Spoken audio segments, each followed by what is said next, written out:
These are just completely... Well, I've got no chance of actually getting these off.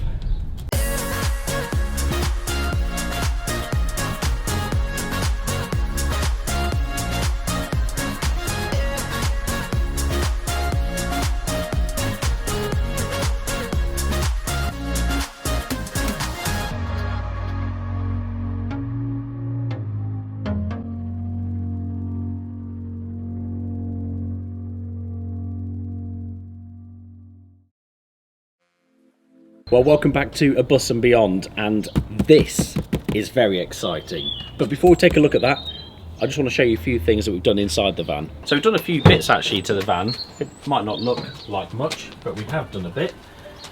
First thing is we've actually put the floor down. Now, I've not done a full guide of how we did it because I've basically copied Urban Arc Overland's video. So his channel's linked in the description below. Make sure you check him out because, yeah, he's a wealth of knowledge when it comes to converting camper vans. But basically what I've done is we've actually put this vinyl down. This is Altro flooring. I ordered it comes in 2 meter rolls, and I ordered 5 meters of the stuff. The van is 180 wide by 480 long. Trimmed off a bit on both sides, then put it in and cut around the edges. Now, this is the first time I've ever done anything with vinyl flooring. I'm definitely no expert at all. So I basically just nibbled away a bit at a time to cut round the arches and stuff like that. I was a bit scared of cutting off too much, so I always cut a little bit too less, put it down, no, not enough, back and forth. But it's kind of in, to be fair, most of the edges, in fact nearly all the edges, are going to be covered up by the wall covering that will come down over the floor, so it doesn't matter too much. All around the arches will be boxed in and everything, so, but it looks good. This is a protective covering that's over the top, but it is glued down. The actual edges I just need to trim with a knife. I need to run along there with a knife and finish it with an actual like edging strip, maybe an aluminium edging strip, which will just neaten that up a bit. But yeah, really pleased with it. It looks really nice. It's Altro, so it's pretty hard wearing as well.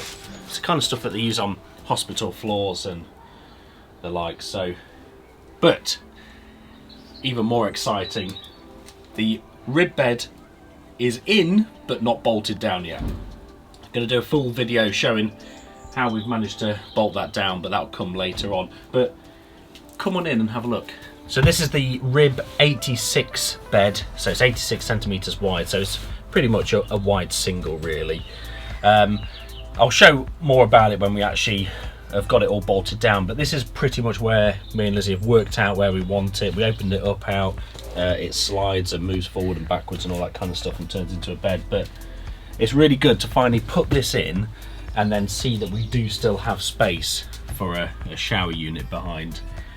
So a bit of a relief really, and also our kitchen unit will come out to about here. So yeah, it's all right looking at measurements online, but until you actually put the proper stuff, the actual physical item in, you don't really know. So it's really nice. And yeah, I'm going to go across to Camfan Culture to get this properly fitted in. But yeah, you'll see that in a later video. But the colour match is really impressive between this seat and our crafter seats. Yeah, this is called I can't remember the name of it. It's on the screen, but it's a VW trim, but it says on the actual website, it says VW T6 trim. So I was like, is that going to be the same as a Crafter? But yeah, it's really good. It's absolutely like spot on. It's really similar. You can see like, yeah, there we go. That's focused there. It's a really similar pattern on each one. I'd say the only difference is kind of this bit around, this extra kind of stitching around here, which doesn't have on there, but yeah, it's, but I think that's minor. Not nearly as noticeable. I mean, this looks like we've trimmed it ourselves, and it's something that we might do one day. We might get it fully trimmed properly, but in the meantime, what's the point? When it looks like this, it looks great. Yeah, really pleased. I was worried about, I think because I've built the floor up a bit with 25mm of insulation, it's almost at the same height as that seat in front. That is a little bit higher, but we really wanted a flat floor. We want it as flat as possible. We don't want a step in the middle because I want Bentley to be able to lay down really comfortably. So yeah, really pleased with that. But let's check out these new wheels because they are very exciting. We are really excited to be working with Rogue Alloys on this. They really kindly gifted us these alloy wheels. Their company came about from previously they've owned vans and been told by other manufacturers that the wheels won't fit, and they were just fed up with wanting certain wheels but them not fitting. So they are really orientated around getting wheels that fit vans like crafters, transporters, etc. But we will discuss sort of how the fitment works on a van later on in the video. But let's get these unboxed and have a look. Trusty knife. Don't stab the tyre.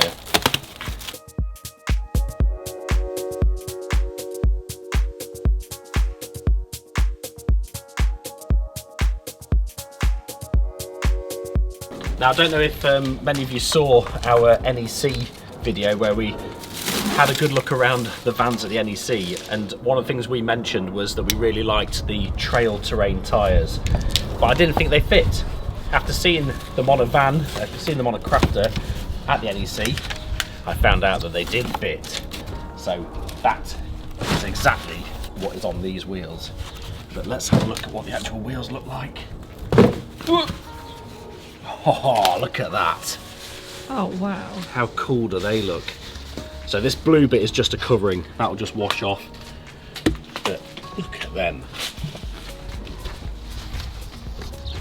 Oh, it's got blue writing. I don't know if you can see that. It's quite blue. Yeah, that blue is just a covering, but it does just come off with once you've washed them. But it looks Oh, they are cool. amazing. So these are trail terrain tyres. These are sort of halfway between the BF Goodrich all-terrains, which are full off-road tyres, and a more road tyre. So these are much more road orientated than the actual all-terrain. So they're not quite as an aggressive tyre tread pattern on these as the all-terrains, but still got, yeah, a decent amount of depth.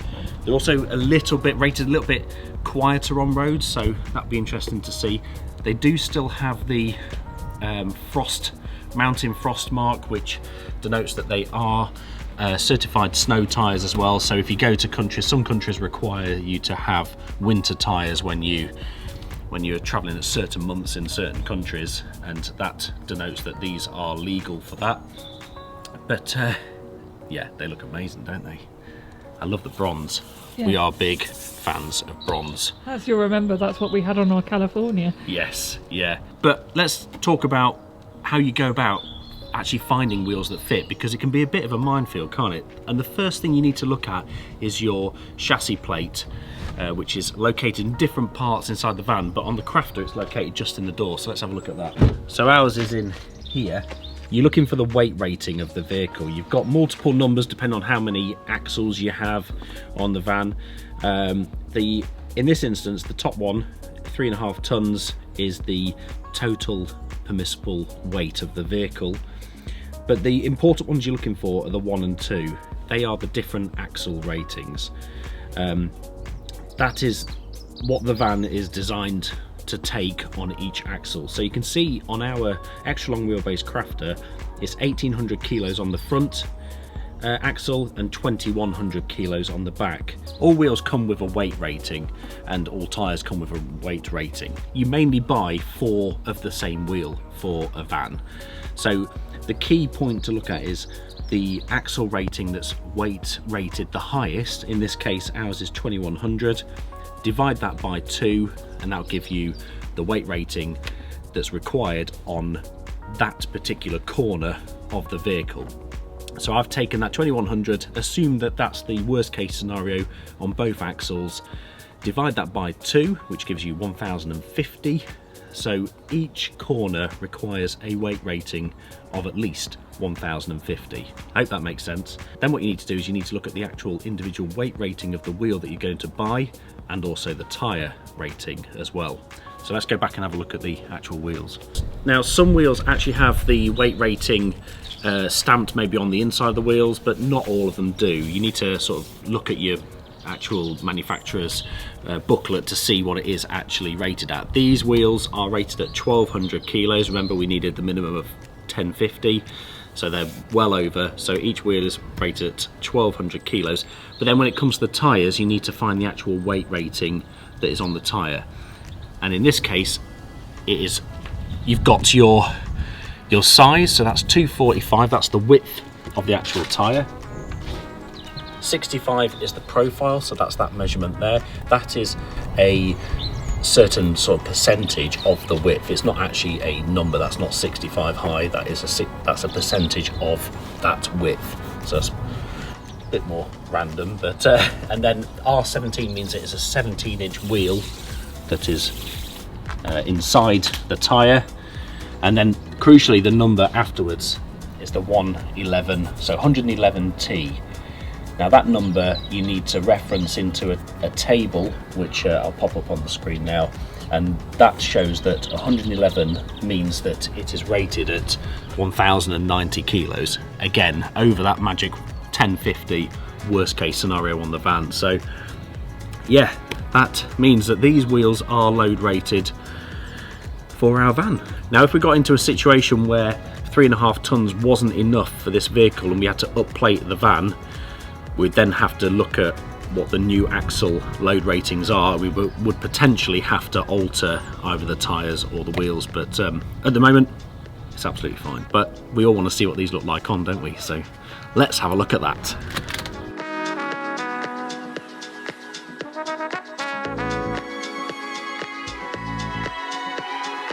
Interestingly, where I've just lifted that other wheel up, you can actually see the weight rating, like I said, stamped on the inside.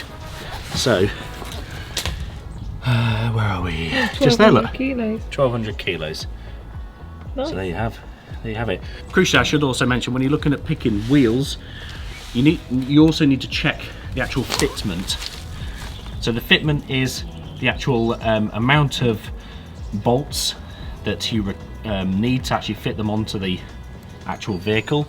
In this case, you need 5 bolts to go through there, or studs, and then they have a certain measurement as well. So on the VW Crafter, and also incidentally the VW Transporter, they are a 5x120 fitment.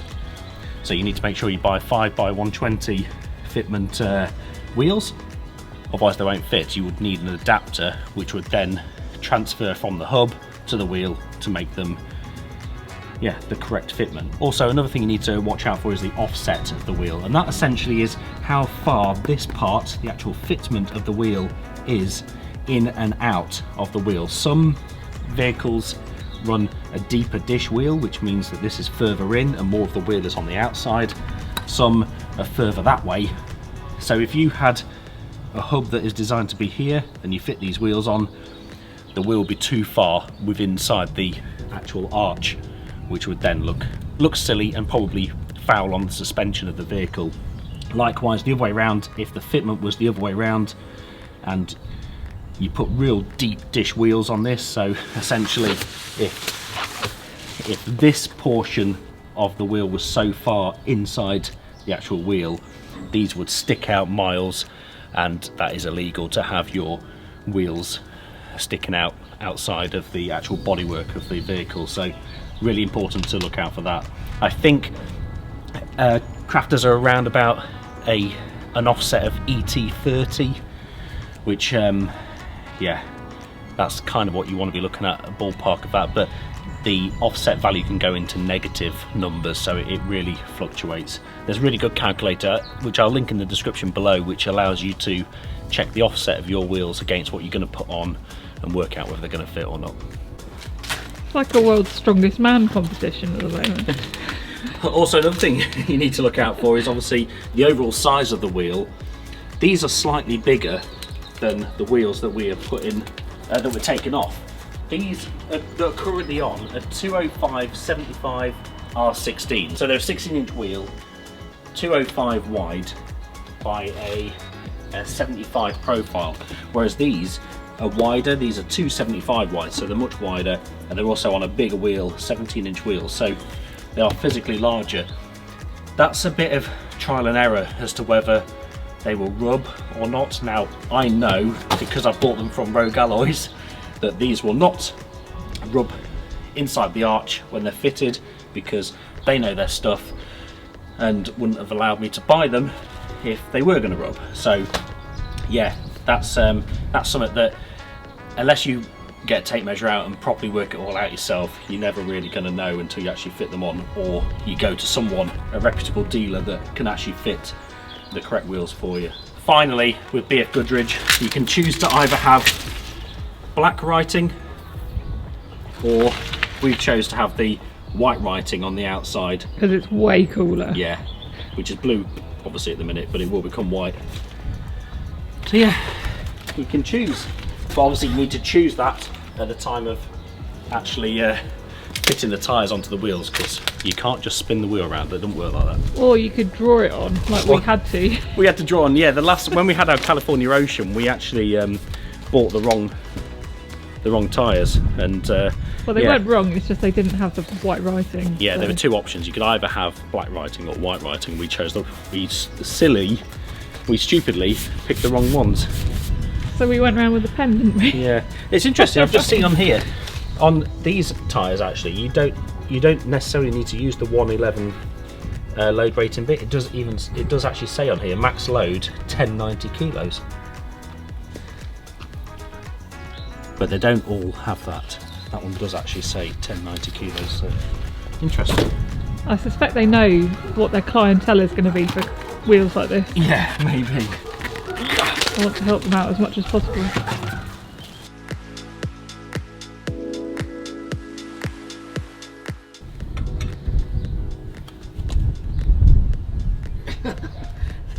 These are just completely... Well, I've got no chance of actually getting these off. I've just been trying for a while and they just will not come off. I've not got a breaker bar or anything, which is what you need, I think. Good job I've not got a flat tyre at the side of the road, isn't it? Yeah. Maybe plan B. I will be taking it to a garage then, probably tomorrow. So I can't fit them on the drive. I'd hoped I maybe could. Couple of reasons. I'd need a breaker bar to undo those wheel nuts. The ones from the factory are just way too tight. I just cannot get them off at all. So I don't have a breaker bar, so I can't break them off. And also, it is a little bit scary using the factory bottle jack. So yeah, it was kind of a bit of a blessing in disguise really, because I couldn't get the wheel nuts off. I didn't have to use the jack. I was a little bit scared of that, so I'm going to go up to the local garage and we'll get them fitted there instead.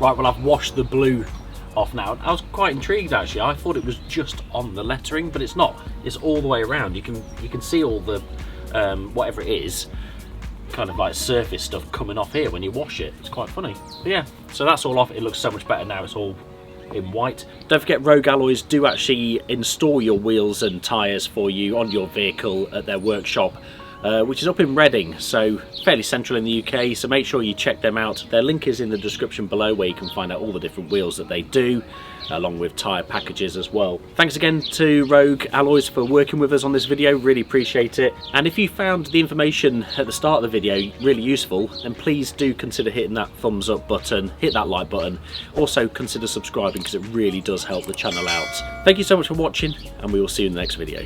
Cheers!